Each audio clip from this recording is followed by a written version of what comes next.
Rich dad's guide to investing में Robert T Kiyosaki निवेश पर अपने इंसाइट्स और एक्सपीरियंस शेयर करते हैं, जो फाइनेंस की कॉम्प्लेक्स दुनिया में रीडर्स को मदद करने और फाइनेंशियल फ्रीडम प्राप्त करने में सहायता करने का एम रखते हैं। अपने रिच डैड की टीचिंग से सीखकर कियोसाकी रीडर्स को मनी और इन्वेस्टिंग के प्रति एक अलग माइंडसेट और अप्रोच अपनाने की एनकरेजमेंट देते हैं। इस समरी के माध्यम से हम कियोसाकी द्वारा बताए गए इंपॉर्टेंट कॉन्सेप्ट्स, स्ट्रैटेजीज और प्रिंसिपल्स का पता लगाने के लिए एक सॉलिड फाउंडेशन डेवलप करने का परिचय देंगे। परिचय। दोस्तों, हम सभी को एक बात तो बहुत अच्छे से समझ आ चुकी है, जितना इम्पोर्टेंट पैसे कमाना है उतना ही इम्पोर्टेंट पैसे में इन्वेस्ट करना भी है। इन्वेस्टमेंट ही एक ऐसा तरीका है जिसे सीखकर हम अपने पैसे को कई गुना बढ़ा सकते हैं और रियलिटी में रियल वाले अमीर बन सकते हैं। रियल अमीर का मतलब सिर्फ दिखावा वाले नहीं, वो अमीर जिसके पास बहुत ही इन्वेस्टमेंट है, जिससे वो अपनी असेट बिल्ड कर रहा है। परमानेंट रिच इसी चीज को डिटेल से समझने के लिए हम इन्वेस्टमेंट ऊपर लिखी गए हैं आज तक की बेस्ट किताब के बारे में डिस्कस करने जा रहे हैं, इन्वेस्टमेंट के लिए रिच डैड की गाइडेंस, जिसे रॉबर्ट कियोसाकी ने लिखा है। और हम सभी जानते हैं, अगर पैसे के बारे में चर्चा करनी है तो रॉबर्ट कियोसाकी से बेहतर कोई हो ही नहीं सकता। इस किताब में आप जानेंगे कि अमीर कहाँ इन्वेस्ट करते हैं और उनकी इन्वेस्टमेंट स्ट्रैटेजी क्या होती है। आसानी से समझने के लिए हमने इस किताब को 33 इन्वेस्टमेंट लेसन में बांटकर बताया है, जिससे आप सीखेंगे एवरेज इन्वेस्टर से शुरुआत करके प्रोफेशनल इन्वेस्टर और अमीर बनना। मार्केट में कितने तरह के इन्वेस्टर होते हैं, सक्सेसफुल इन्वेस्टर बनने के लिए क्या जरूरी है, मार्केट में 90% पैसा 10% इन्वेस्टर के पास क्यों है, एवरेज और प्रोफेशनल इन्वेस्टर्स के बीच क्या डिफरेंस है, अमीर इन्वेस्टर बनने के लिए किसकी जरूरत है, अमीर इन्वेस्टर हर मार्केट में पैसे कैसे कमाता है, चाहे मार्केट ऊपर जाए, डाउन हो या मूविंग में चले। इन्वेस्टमेंट लेसन 1, कहाँ इन्वेस्ट करें। ऑथर के रिच डैड कहते हैं कि सबसे पहले इन्वेस्टमेंट के बारे में तुम्हें अपने माइंड को ट्रेन करना चाहिए, ताकि आप वो देख सकें जो एवरेज इन्वेस्टर नहीं देख पाता। इसके लिए इन्वेस्टमेंट के बारे में किताबें पढ़ें, सेमिनार से नॉलेज हासिल करना चाहिए और अपनी अकाउंटेंट, ब्रोकर की टीम बनानी चाहिए। जितनी ज्यादा नॉलेज आप गेन करेंगे, आपका माइंड इन्वेस्टमेंट के ट्रेन हो जाएगा। इसके लिए 5 ऐसी किताबें जो आपको जरूर पढ़नी चाहिए। 1 up on Wall Street, coffee can investing, I will teach you to be rich, the intelligent investor और rich dad poor dad. Investment lesson 2, wealth की फाउंडेशन बिल्ड करना। इसके लिए सबसे पहले आप डिसाइड करें कि आप फाइनेंशियली किस ग्रुप का हिस्सा बनना चाहता है, गरीब, मिडिल क्लास या अमीर। फिर उस ग्रुप में सक्सेस पाने के लिए जरूरी एजुकेशन लें, प्लान बनाएं और कड़ी मेहनत करें। ध्यान रहे, ये सबसे जरूरी चीज है जिससे आपको अपने अंतिम गोल की क्लैरिटी मिलेगी। इससे ये भी समझ आएगा कि उस ग्रुप में रहने के लिए आपको क्या सीखना होगा, क्या क्या एक्शंस लेने होंगे और कितनी मेहनत की जरूरत पड़ेगी। सॉलिड फाउंडेशन के लिए हमें बहुत क्लैरिटी और एक मजबूत डिसीजन की जरूरत पड़ेगी। इन्वेस्टमेंट लेसन 3, विकल्प चुनना, चॉइस। हर इंसान के पास लाइफ में 3 चॉइस होती है। पहली सिक्योरिटी, दूसरा कंफर्टेबल रहना, तीसरा अमीर बनना। सिक्योरिटी माइंडसेट के लोग जॉब को ज्यादा प्रायोरिटी देते हैं। वो इस तरह कहते हैं, स्कूल जाओ, अच्छे मार्क्स लाओ और ज्यादा सैलरी वाली जॉब हासिल करो। कंफर्टेबल माइंडसेट के लोग सिर्फ वहां इन्वेस्टमेंट करना चाहता है जहां रिस्क ना हो, या रिस्क प्रूफ इन्वेस्टमेंट जिसमें सक्सेस की 100% गारंटी मिले। अमीर माइंडसेट वाले लोग ये जानते हैं कि रिस्क के बिना सक्सेस मिलना इम्पॉसिबल है, इसलिए वे अपनी फाइनेंशियल नॉलेज को बढ़ाते हैं ताकि रिस्क को कम से कम करके प्रॉफिट को बढ़ा सके। इसलिए सोच समझ कर चूज करें, क्योंकि आपकी पसंद के आधार पर ही आपके रिजल्ट्स निर्भर करेंगे। इन्वेस्टमेंट लेसन 4, आप किस तरह की दुनिया देखते हैं। यहाँ आप 2 तरह की दुनिया जानेंगे, एक जरूरत से कम पैसे वाली और दूसरा जरूरत से ज्यादा पैसा वाली। जरूरत से कम पैसे वाली दुनिया में लोग जॉब और फाइनेंशियल सिक्योरिटी को ज्यादा इंपॉर्टेंस देते हैं, इसलिए वो कुछ नया रिस्की काम करने की कोशिश नहीं करते हैं और लाइफ टाइम पैसे की कमी में जीते हुए पैसे बचाने के लिए स्ट्रगल करते रहते हैं। जबकि जरूरत से ज्यादा पैसे वाली दुनिया में लोग जरूरत से ज्यादा पैसे कमाने के मौकों को ढूंढते रहते हैं और अपने फाइनेंशियल IQ को बढ़ाने के लिए ज्यादा से ज्यादा फाइनेंशियल एजुकेशन लेते हैं। इसी चॉइस की वजह से दुनिया में 90% पैसा 10% फाइनेंशियल एजुकेटेड लोगों के पास है, जबकि सिर्फ 10% पैसा सिक्योरिटी माइंडसेट वाले लोगों के पास है। इन्वेस्टमेंट लेसन 5, इन्वेस्टमेंट इतनी कॉम्प्लिकेटेड क्यों है। इन्वेस्टमेंट का मतलब ऐसी जगह पैसा लगाना है जो हमारी जीवन को और ज्यादा आसान और प्रॉस्परस बनाए। इन्वेस्टमेंट का मतलब इतना आसान होते हुए भी ये कुछ लोगों को मुश्किल लगता है, क्योंकि इसका मतलब सबके लिए अलग है। कोई शेयर मार्केट में पैसा लगाने को इन्वेस्टमेंट कहता है, तो कोई एसेट में इन्वेस्टमेंट को अच्छा मानता है, कोई इंश्योरेंस लेने को, तो कोई अपनी फैमिली की अच्छी परवरिश करने को। इसलिए इन्वेस्टमेंट अपने आप में बहुत वास्ट सब्जेक्ट है। इसके बारे स्पेसिफिक नॉलेज किसी के पास नहीं है। अलग अलग लोग अपनी नॉलेज के अकॉर्डिंग पैसा कमाते हैं और अपनी नॉलेज शेयर करते हैं। Investment lesson 6। इन्वेस्टमेंट एक प्लानिंग है। इन्वेस्टमेंट कोई प्रोडक्ट, कोई share, bond, real estate investment या कोई बिजनेस नहीं है, बल्कि ये एक प्लानिंग है जो आपको अपने फाइनेंशियल गोल्स ए से गोल बी तक ले जाने के लिए मदद करेगी। चाहे वो एक प्रोडक्ट से मिले या उसके लिए अलग अलग प्रोडक्ट बदलने की जरूरत पड़े। इसका मतलब आपको 40 से 50 लाख रुपए कमाने का प्लान करना चाहिए और इसके लिए जो जरूरी प्रोडक्ट्स हैं उन्हें इस्तेमाल करना चाहिए, बजाय किसी एक प्रोडक्ट या प्लान से चिपके रहने के, चाहे उसे फायदा न हो रहा हो। और जहां इन्वेस्टमेंट ऑप्शंस बहुत ज्यादा हो, वहां प्लानिंग उतनी ही ज्यादा इंपॉर्टेंट हो जाती है, क्योंकि एक प्लान पर स्टिक करना और जरूरत पड़ने पर उसी प्लान में बदलाव लाना, दोनों एस्पेक्ट्स इन्वेस्टमेंट के लिए बहुत ज्यादा जरूरी है। Investment lesson 7। अमीर योजना और गरीब योजना। प्लानिंग दो तरह की होती है, एक अमीर बनने की और गरीब बनने की। ये आपकी प्लानिंग और शब्दों से तय होता है कि आप फ्यूचर में फाइनेंशियली क्या बनने वाले हैं, अमीर या गरीब। अमीर प्लानिंग का मतलब है बिजनेस और इन्वेस्टमेंट सीखना। अमीर बनने के लिए पहले अपनी फाइनेंशियल सिक्योरिटी क्रिएट करना और कंफर्टेबल जीवन के लिए पैसिव इनकम सोर्स बनाना गरीब प्लानिंग है।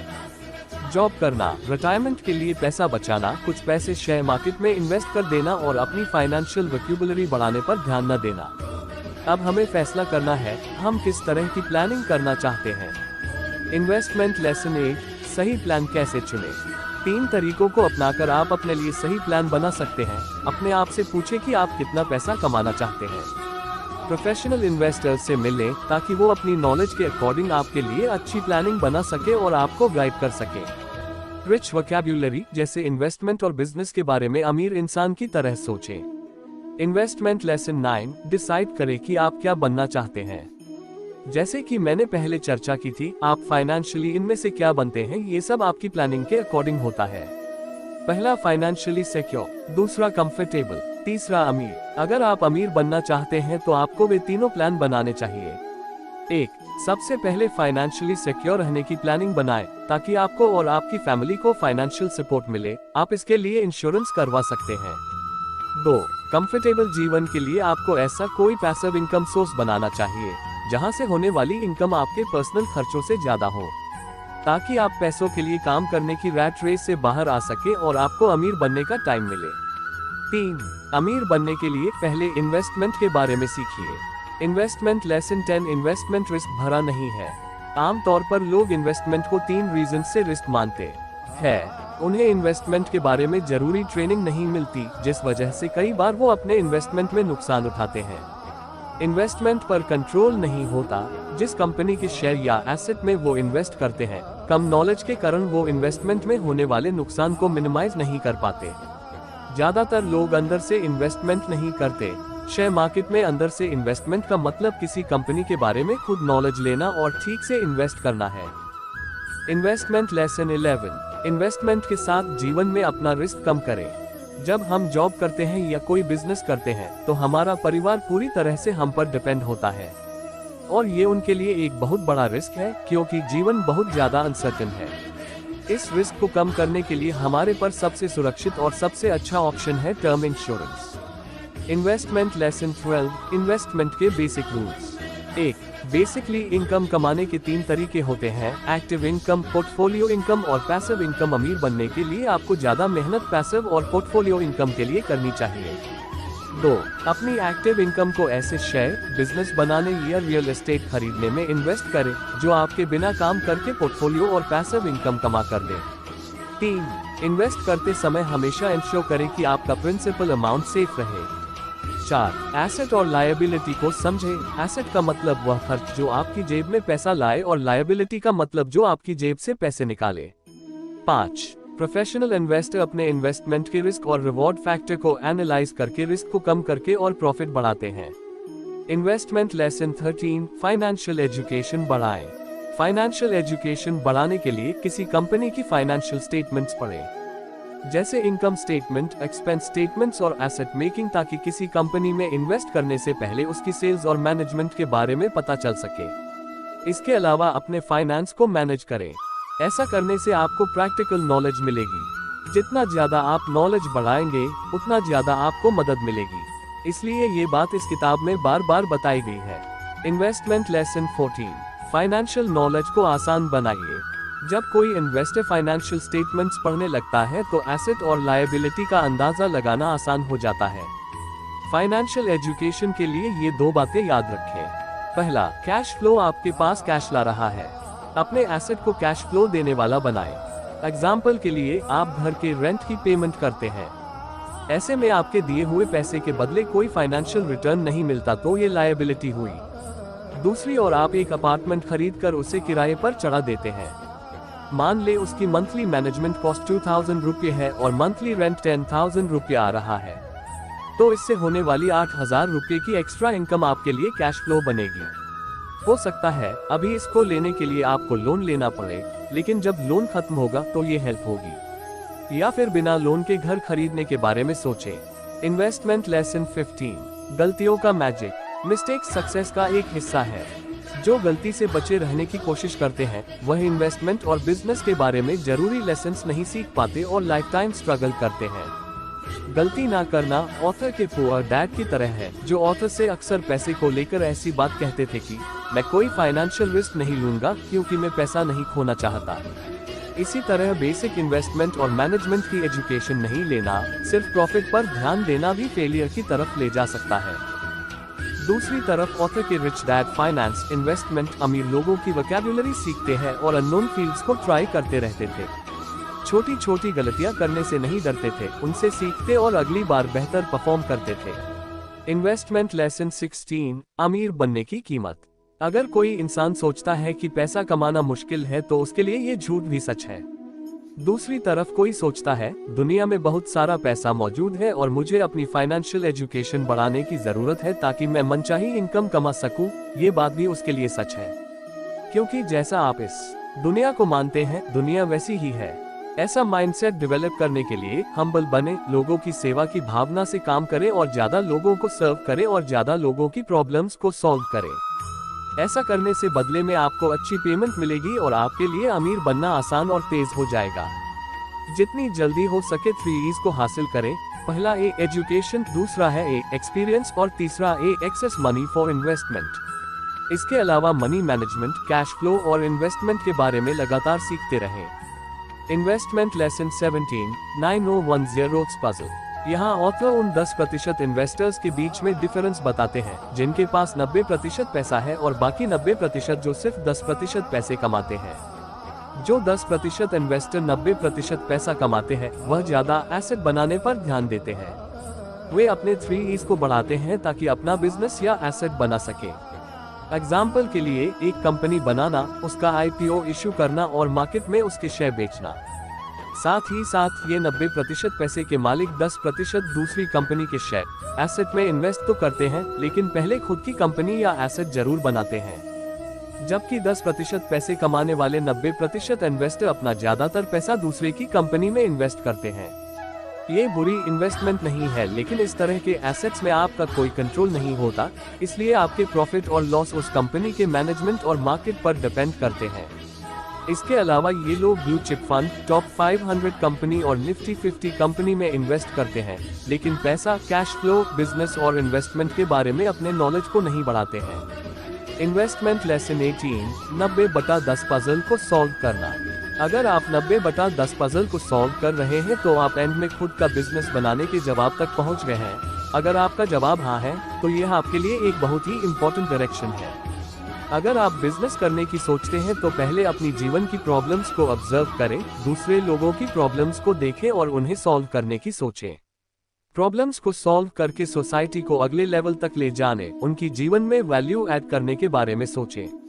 अपने बिजनेस को चुनने के बाद एक्शंस लेना शुरू कर दें और टाइम के साथ अपने आप को डेवलप करते रहें। इसके अलावा आपका कॉन्फिडेंस और भरोसा भी एक सक्सेसफुल बिजनेसमैन बनने के लिए बहुत जरूरी है। इन्वेस्टमेंट लेसन 19, इन्वेस्टर्स के प्रकार। यहाँ आप अलग अलग तरह के इन्वेस्टर्स के प्रकार और उनके इन्वेस्टमेंट कंट्रोल करने के तरीके जानेंगे। 1. इनकम पर सेल्फ कंट्रोल। 2. एक्सपेंस पर कंट्रोल। 3. इन्वेस्टमेंट का management. 4. Tax management. 5. Information management. 5 तरह के इन्वेस्टर्स। 1. मान्यता प्राप्त इन्वेस्टर, लगभग $1 लाख से ज्यादा एनुअल इनकम वाला इन्वेस्टर। 2. क्वालिफाइड इन्वेस्टर, योग्य इन्वेस्टर समझता है कि पब्लिकली कैसे काम करे। इसको आउटसाइड इन्वेस्टर के रूप में भी जाना जाता है। 3. म्यूचुअल इन्वेस्टर, इनके पास 3 E's होते हैं और यह इन्वेस्टमेंट की दुनिया को समझते हैं, जैसे टैक्स, कॉर्पोरेट लॉस का इस्तेमाल करके कैसे टैक्स को कम किया जाए। 4. इनसाइडर इन्वेस्टर, ये कंपनी मैनेजमेंट के अंदर बना रहता है, उन्हें जानता है और उनके डिसीजंस पर इम्पैक्ट डालता है। एक सक्सेसफुल इन्वेस्टमेंट के लिए इंटरनल इन्वेस्टमेंट का गोल बनाना चाहिए। 5. फाइनल इन्वेस्टर एक सक्सेसफुल बिजनेस का मालिक होता है। इन्वेस्टमेंट लेसन 20, मान्यता प्राप्त इन्वेस्टर। जैसा कि हमने पहले चर्चा किया कि मान्यता प्राप्त इन्वेस्टर ज्यादा इनकम वाला इन्वेस्टर होता है। मान्यता प्राप्त इन्वेस्टर अलग अलग देश के अकॉर्डिंग अलग अलग है। फॉर एग्जाम्पल, अमेरिका में $2 लाख एनुअल इनकम वाला इन्वेस्टर माना जाता है। मान्यता प्राप्त इन्वेस्टर के पास बहुत पैसा होता है, लेकिन उनके पास इन्वेस्टमेंट के बारे में ज्यादा नॉलेज नहीं होती। 3 E's के बारे में बात करें तो उनके पास एक्स्ट्रा इनकम होती है, जबकि बाकी चीजों की कमी होती है। यहाँ ज्यादा रिस्क वाले इन्वेस्ट भी कर देते हैं। इन्वेस्टमेंट लेसन 21, क्वालिफाइड इन्वेस्टर, एक ऐसा इंसान जिसके पास पैसा है और साथ ही इन्वेस्टमेंट के बारे में कुछ नॉलेज होती है, क्वालिफाइड इन्वेस्टर कहलाता है। क्वालिफाइड इन्वेस्टर का इन चीजों पर कंट्रोल होता है। 1. अपने आप पर। 2. इनकम, एक्सपेंसेस, एसेट और लायबिलिटी पर। 3. खरीदने और बेचने पर। इसमें 3 E's इस तरह होते हैं। 1. एजुकेशन होती है। 2. एक्सपीरियंस कोई नहीं। 3. एक्स्ट्रा इनकम बहुत कम। इन्वेस्टमेंट लेसन 22, पारस्परिक निवेशक, म्यूचुअल इन्वेस्टर उतना ही जानता है जितना क्वालिफाइड इन्वेस्टर, लेकिन इसे टैक्स और कॉर्पोरेट लॉस के बारे में भी अच्छी जानकारी होती है। ये इन्वेस्टमेंट का अच्छा लेवल है। अगर कोई यहाँ है तो अप डाउन या मूविंग मार्केट में लाखों डॉलर बनाना मुश्किल नहीं है और कई अमीर लोग इस लेवल के होते हैं।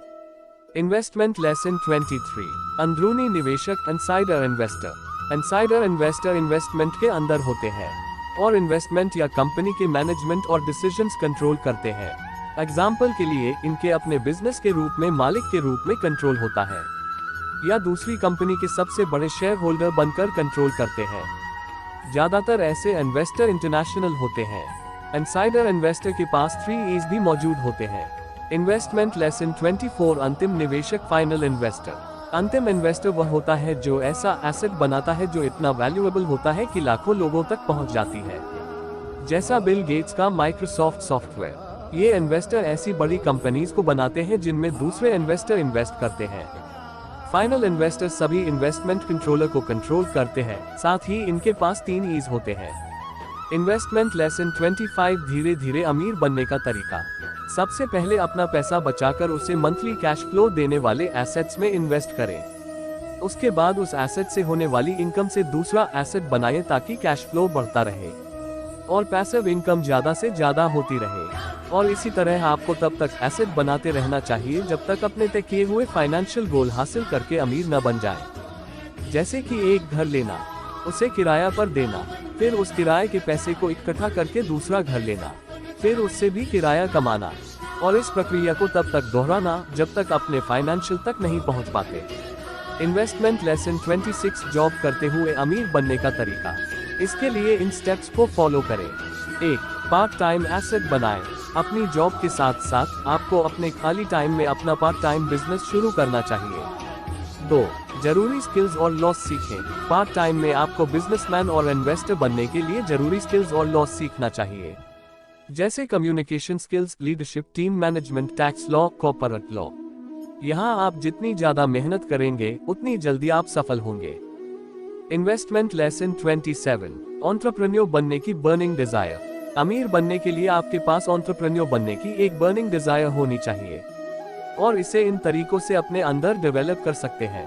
1. इन्वेस्टमेंट के लिए पैसे सेव करें। पैसे बचाते टाइम अपने दिमाग में हमेशा ये बात रखें कि आप ज्यादा पैसे कमाने के लिए जोड़ रहे हैं। ना कि मूवीज या नाइट आउट में खर्च करने के लिए। 2. आपको जितनी जल्दी हो सके एक बिजनेस शुरू करना चाहिए, चाहे किसी भी प्रॉब्लम को सॉल्व करने वाले प्रोडक्ट के साथ आप शुरुआत करें। 3. स्किल्स में स्टेप बाय स्टेप इम्प्रूव करते हुए आपको अपने 3 में इम्प्रूव करना चाहिए और कई फाइनेंशियल स्टेटमेंट्स को पढ़ना चाहिए। Investment lesson 28। बिजनेस कैसे शुरू करें। बेसिकली बिजनेस शुरू करने के 3 कारण होते हैं। 1. ज्यादा कैश फ्लो कमाने के लिए। इसके लिए आप कोई बिजनेस बिल्ड करके या कोई प्रॉपर्टी रेंट पर देकर उससे मंथली कैश फ्लो कमा सकते हैं। 2. इसे बेचने के लिए। इसके लिए आप बिजनेस बिल्ड करके उसे बेच दें ताकि उससे मिले पैसों से आप ज्यादा कैश फ्लो देने वाले एसेट में इन्वेस्ट कर सकें।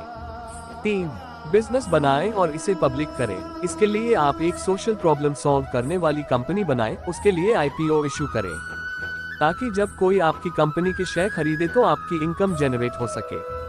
तो बिजनेस शुरू करने से पहले आपको इनमें से अपना रीजन चुनना होगा और उसके अकॉर्डिंग हाई प्लानिंग करनी होगी। Investment lesson 29। नकदी प्रवाह प्रबंधन, कैश फ्लो मैनेजमेंट। जैसे बॉडी में खून की जरूरत होती है उसी तरह बिजनेस के लिए कैश फ्लो बहुत जरूरी है। कैश फ्लो उसी दिन से शुरू होना चाहिए जिस दिन आप अपना बिजनेस शुरू करते हैं। आपको हमेशा अपना कैश फ्लो पॉजिटिव बनाए रखने पर फोकस करना चाहिए। ये एक ऐसी चीज है जिस पर बहुत से नए बिजनेस फोकस नहीं करते हैं और यही कारण है कि बिजनेस बंद हो जाता है। डेली कैश फ्लो आपके बिजनेस के लिए बहुत इंपॉर्टेंट है। Investment lesson 30। संचार प्रबंधन, कम्युनिकेशन मैनेजमेंट। आपको अपनी कंपनी का इंटरनल और एक्सटर्नल कम्युनिकेशंस अच्छी तरह से मैनेज करना चाहिए। एक्सटर्नल कम्युनिकेशंस में ये सब शामिल होते हैं: बिक्री, सेल्स, वितरण, डिस्ट्रीब्यूशन, ग्राहक सेवा, कस्टमर सर्विस, निवेशक संबंध, इन्वेस्टर रिलेशनशिप, सार्वजनिक संबंध, पब्लिक रिलेशनशिप और इंटरनल कम्युनिकेशन में ये शामिल हैं।